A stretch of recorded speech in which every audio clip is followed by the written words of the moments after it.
did. You'd make a good Buddy the Elf. Well, the bet was, hey, if we find you this costume, would you wear it? And I was like, yeah, sure, because they're not going to find one to fit me. Well, they did. They did. You should wear that in the Christmas parade next year. Let's put that on the docket right there. It may have got dirty or something. I don't know. If they found it once, I can find it again, I'm sure. Just get on Google. You're right. That's right. How's it going? Well, I thought we'd talk a little bit about last weekend because we had an extremely busy weekend last weekend. The weather came in. We were expecting it. Right. We were expecting it, but it still hit us harder than between the rain and the snow and the ice. And then the cold. And the cold, extreme cold. Between noon on Saturday and 8 o'clock Monday morning, we responded to 65 different crashes, slide-offs, whatever you want to call them. And 41 of those were on the interstate. And the majority of those were between Greensburg and New Point. There was a stretch there between Greensburg and New Point that was just horrible. And it really, I was coming back from Cincinnati area, and it really, until you got to New Point, you didn't have a whole lot. But it seemed like once you hit New Point, it... Yeah, it appears, I'm not trying to badmouth the NDOT, but they just had trouble keeping up with it. And so I know the city highway and the county highway, they were out trying to hit it as hard as they could, but again, it was... with the amount of snow and ice we got, it was tough. And again, the cold weather.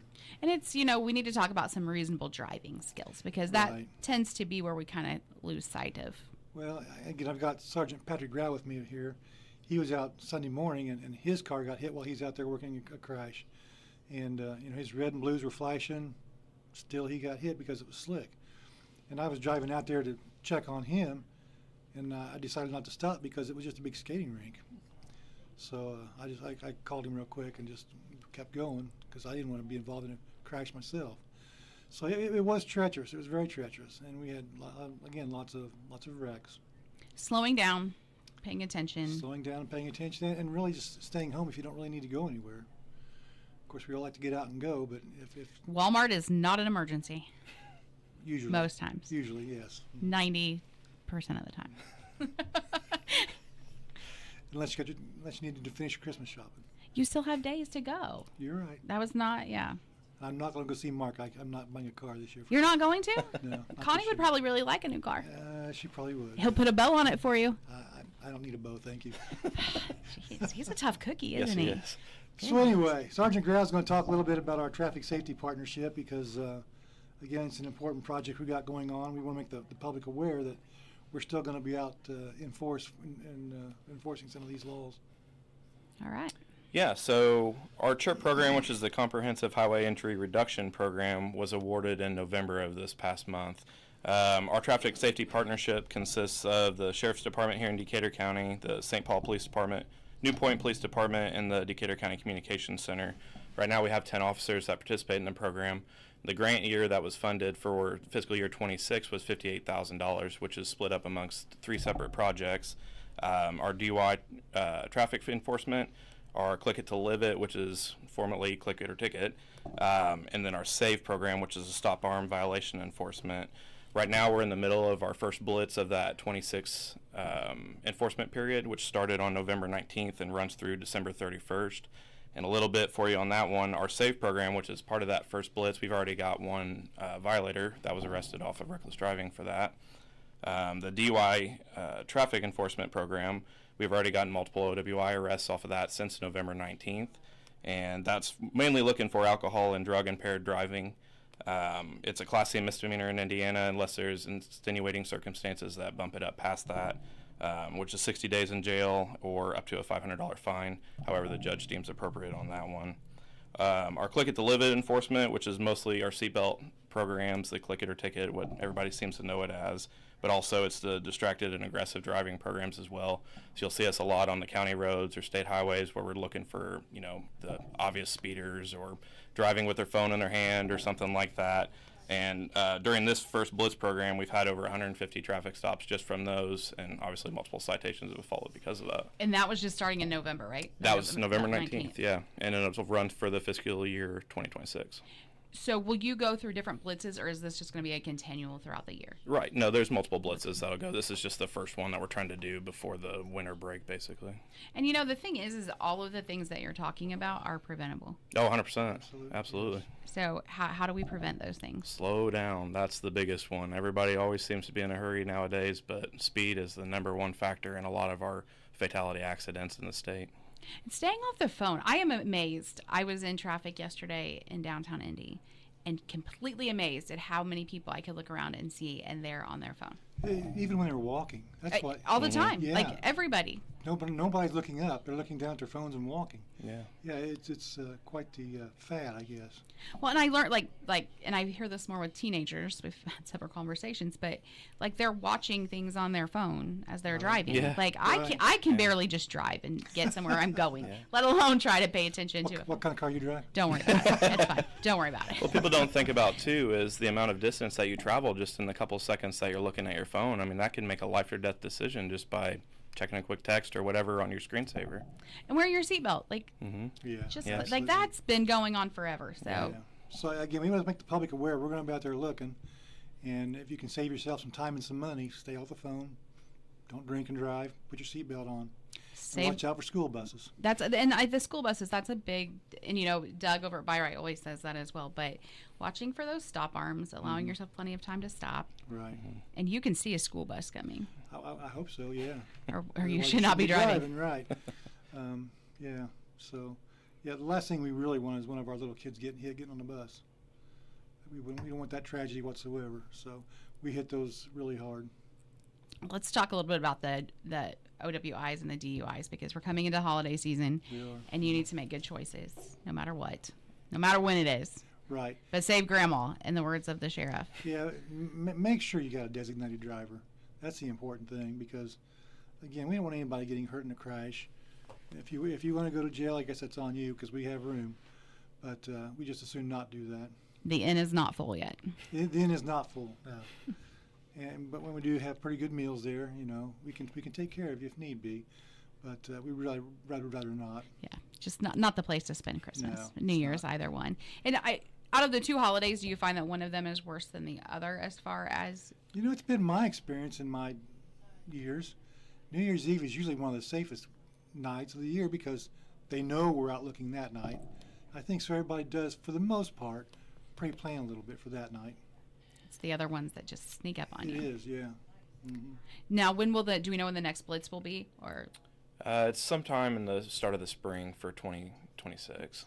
all right, so Obviously, we do monthly enforcements throughout that period, but the next designated blitz, it'll be in the spring, I believe. and let's be clear, you're always looking. 100%. This is just extra patrol that Correct. We is have out extra there. people out, yes. Yes, but it's not like you're just going to get by because the blitz is over. That's not happening. Correct, yeah. No, we're out there looking 24 hours a day. That's right. Yeah. As we move into 26, which is hard to believe, what are some of the goals as you look forward to the next year? Well, again, our calls for service have skyrocketed, and the council was kind enough to budget us another merit deputy for next year. So the first year we're going to be hiring another deputy to get on the road and start answering calls, and because again our workload has increased significantly here the last 2, 3, 4 years. So that's one big thing.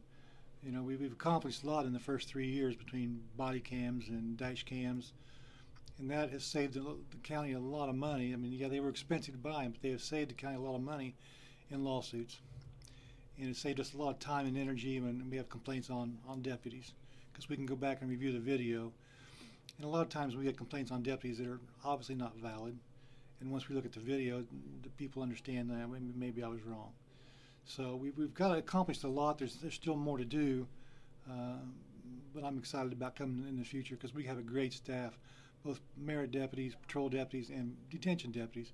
We've got great staff, and we take care of the people in the jail reasonably, and I'm really proud of this department. CIT was launched this early 25, right? February, Okay. So early 25, coming up on that year, and that's been a program that has just continued to grow over this last year. Yeah.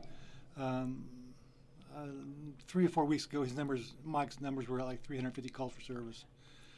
And I know we transported, this is Thursday, yesterday we transported 2 people to facilities that needed help mentally. And again, we'd much rather help them get help in a facility rather than coming to jail. because we can't really accommodate mental health issues as well as a facility made for that can.